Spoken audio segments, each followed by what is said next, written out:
こんにちは、ゆるふわです。本日はこちらレッジャー本社のオフィスなんですけれども、今回モンさんに、参加をいただいてですね、今レッジャーライブっていうアプリがあったんですけど、それがレッジャーウォレットという最新のアプリに変わったんですね。そのレッジャーウォレット4.0に変わって何がどう変わったのかというのをモンさんに直接お伺いしたいと思います。本日よろしくお願いいたします。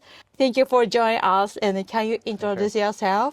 Yeah, konnichiwa. こんにちは。ありがとうございます。My name is Mo. I run brand development at Ledger. Essentially, this means managing, our education efforts, content creation, community management, and a few other things on the side. Yeah. Well, thank you for being with us and welcome to Paris. Thank you very much. そう、モンさんもレッジャーのそのオフィシャルの YouTube の方でHow to use the Ledger Gen 5とか Set Up とかそのセットアップの方法とかモンさんがすべて動画で出られている動画ございますので、レッジャーのセットアップの操作方法に関しても YouTube の概要欄コメント欄の方にモンさんが伝授してくださっている動画添付させていただきますので、ぜひそちらご覧ください。それではなんですけど、本日のトピックは、レッジャーライブからレッジャーウォレット4ポイントに変わったんですけれども、What is the biggest different point to Ledger Live to Ledger Wallet 4.0? Right. So we can take a couple of steps back for the people that might not even know what Ledger Live is, right? Yeah. So most people know Ledger is a hardware company. We do hardware security. These are devices that enable people to securely manage their keys, own them, and manage them. So the difference is the fact that when you have an account on an exchange, you don't own your keys. If you do decide to do self-custody and own your keys, you have two solutions. Either to do it on your phone, which is not very secure because the keys are sitting in the phone and therefore the phone is connected to the internet and, is probably in risk to be just vulnerable to malware. So Ledger, the device, the hardware component came from the fact that self-custody wasn't secure when being used on a phone, and if you used an exchange, you didn't have ownership. So you needed to have an alternative solution, which was the hardware, and that is what we call today Ledger Signers, which gives you security and ownership.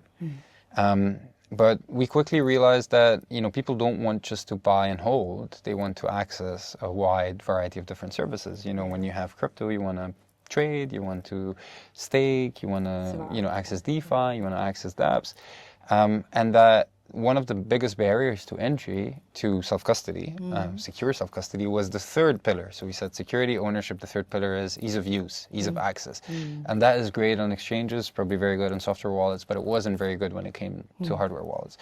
Ledger Live is actually the companion app that comes with the Ledger. It was born in 2018.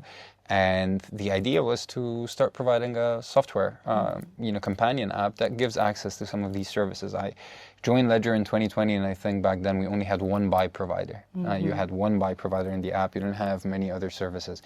Ledger Live evolved a lot in the years between obviously 2020 and today. We're in 2026, and a variety of different providers were added, different features like buy, sell, swap one crypto for another, staking, different dApps, and so on.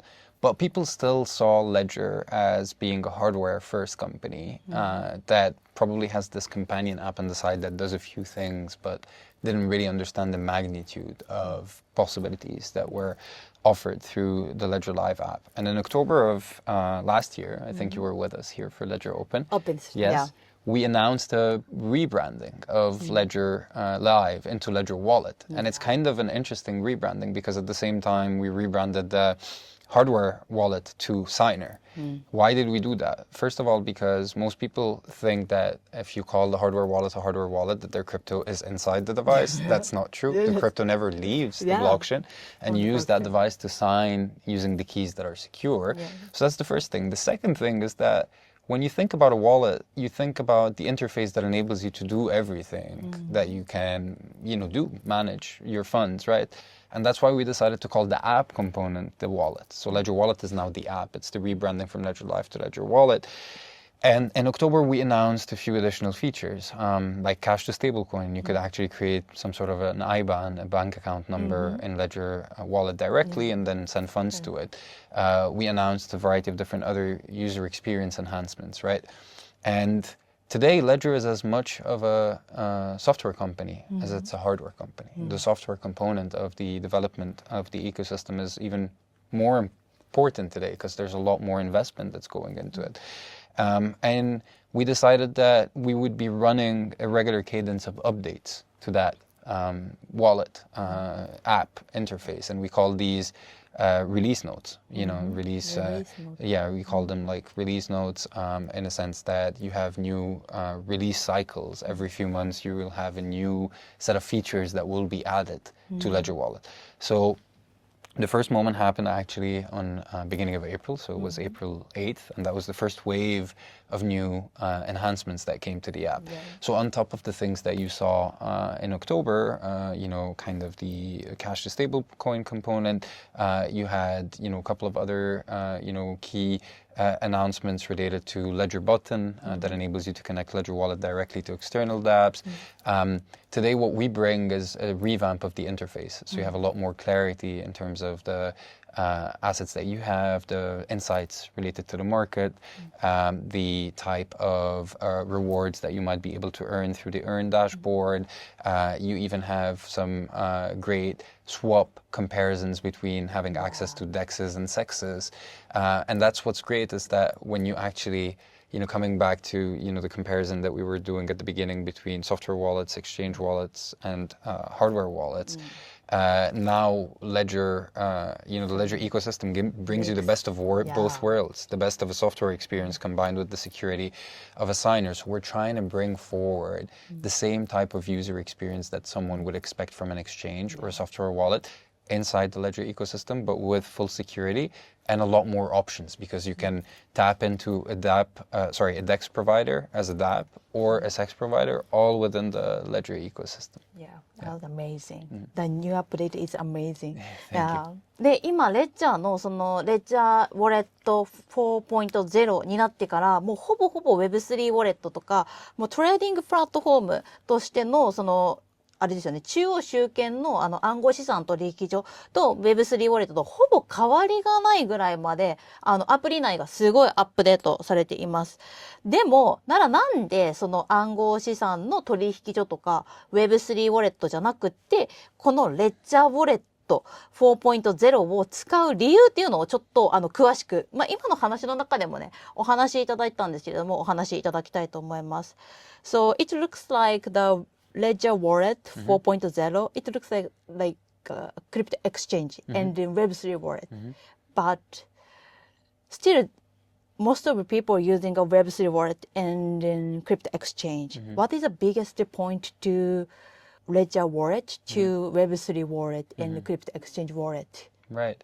I mean, the biggest difference is that, you know, if you compare it with an exchange, it's the ownership. Like if you use Ledger Wallet, you're the only person that's responsible for the ownership of we know the 24 phrase. Exactly. You have the seed phrase. If we use a ledger. Yeah, exactly. You have the seed phrase, and that seed phrase is basically enabling you to retain full ownership of the keys associated to the blockchain accounts. So that's when you compare it to an exchange. If you compare it to a software wallet, well, it's kind of the same setup, but you don't have to rely on your phone for security. You can still trade on the go because, you know, now with the new generation of signers that we have, they're Bluetooth compatible. So you can be traveling. Let's say, you know, you're traveling from Japan to Paris and you don't want to bring your laptop and cables and, you know, remember the old setup, you had to sit down and plug the, you know, the device into the laptop and open the laptop. And like, you know, there were a lot of like different hurdles. Today, if you're walking down the Marais, which is where we are here in Paris, and you're drinking coffee and you want to do a quick trade, you just pull up your phone, you have your signer in your hand, you do a couple of, you know, buttons, you touch a couple of buttons, you're swapping one asset for another, and then you confirm on your signer. So we're really trying to bring as much of the user experience capabilities that you had with a software wallet, but without compromising on the security. And the signer plays that role. あとですね、このレッジャーウォレットももちろんなんですけど、レッジャーキー The signer? の like NFC, like a Ah, ledger the recovery key. recovery key. Right. そう、最新のそのレッジャーご購入いただいた方の中のパッケージの中にレッジャーキーっていうのが入ってます。このレッジャーキーってどんなものでどういったシチュエーションの人にすっごい役立つものなのか、これからこのレッジャー買おうかなと思っている方にはこのレッジャーキーっていうのをセットアップしてほしいんですけれども、ちょっと今そのレッジャーキーについてお伺いしたいと思います。We got new devices, so we can get a ledger key, right? That recovery key. Yeah, recovery key. Yeah. Why should I set up? What is the benefit to use this key? Absolutely. So like coming back to the importance of the recovery key or the seed phrase, I think that the most important piece of the recovery key is the fact that it addresses one of the main friction points that was associated with self-custody. And the main friction point was that a lot of people are wary of becoming their own bank because they know that slight mistakes can lead to very disappointing results. And when you think about like the future of finance and innovation, it's great. You know, blockchain brings a lot of like different advantages. You know, permissionless access. You know, fast remittances and all of that. But it all relies on 24 words that is written on a piece of paper. And, you know, people live in different environments. Sometimes you have to think hard about how to approach the security of that 24-word piece of paper. I don't want to bring that 24 phrase all the time. Right, yeah. Exactly. So the idea is not to abstract the 24-word phrase, because the 24-word phrase will always remain the bedrock of self-custody. That's you know, we call it BIP 39 standard. It's a decentralized standard. If one day you're not happy with Ledger, you can take your phrase and put it into any other wallet and it's going to work. However, what we can do is provide more user experience friendly, you know, type of solutions that enable you to have another option to recover your accounts on a day-to-day basis or on a regular basis, which then provide you with the ability to take that phrase and store it somewhere super safe and inaccessible. The Ledger recovery key is basically an NFC card that uses the same secure element chip that's inside your devices. These are military-grade security chips that are used in biometric passports and credit cards. It comes with the ability to have the key be protected by a PIN code, and then it has another NFC chip. So the NFC chip, when you tap it on the back of the device, the signer, which also has an NFC chip, they can communicate with one another. So you can take the card, you can give it a name, you can set it up with another password than the password of your device. You can choose the same one, but we advise people to choose 2 different passwords so that it's not the same.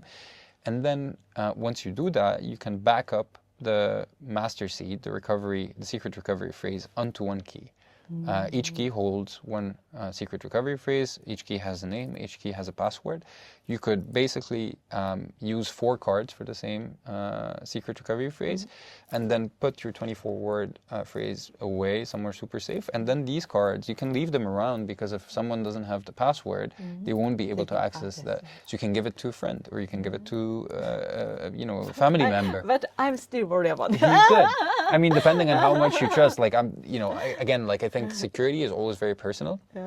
So these aren't like Ledger official advice, but as a person that, you know, if you're traveling a lot, or you know, if in some cases you need to make sure that you're not the person that is putting all the recovery keys in the same location at your place, because you need to be able to, you know, kind of mitigate risks of, let's say, you know, I don't know, natural disasters or anything like that. Yeah, especially in Japan, we have a lot of earthquake and then natural disaster. Yeah, we really need this kind of Floods. Yeah. So that's the ideas. You know, again, like I think.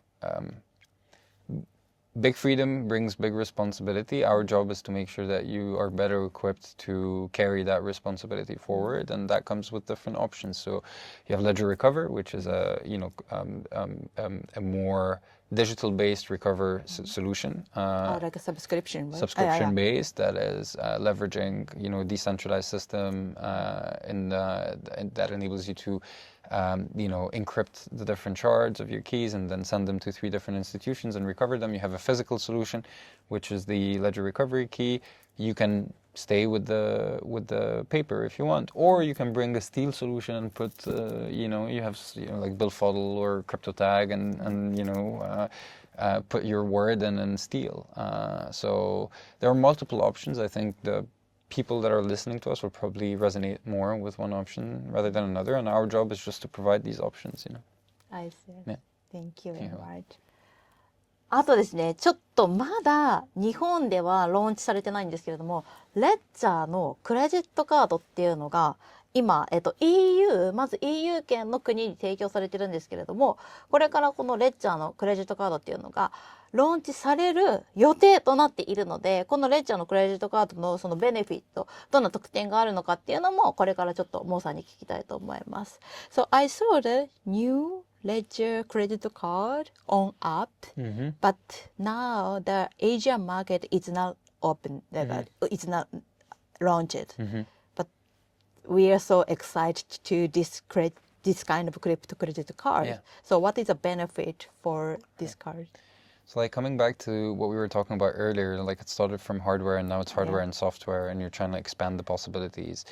And people don't just want to buy and hold, they want to trade, they want to exchange one crypto for another, but they also want to spend, right? Yeah. And you want to be able to connect your different worlds together. So you want to be able to unramp, but you with cash to stablecoin into Ledger Wallet. You have your IBAN and you can send funds into Wallet, but you want to also be able to spend. And I think that's the whole point. It's like, you know, the Ledger ecosystem is trying to be fully fledged from the sense of, you know, the full user journey of how people, you know, arrive into crypto, what they do when they're within the crypto space, and how they want to be then able to, you know, either spend their crypto or actually off-ramp their crypto, right?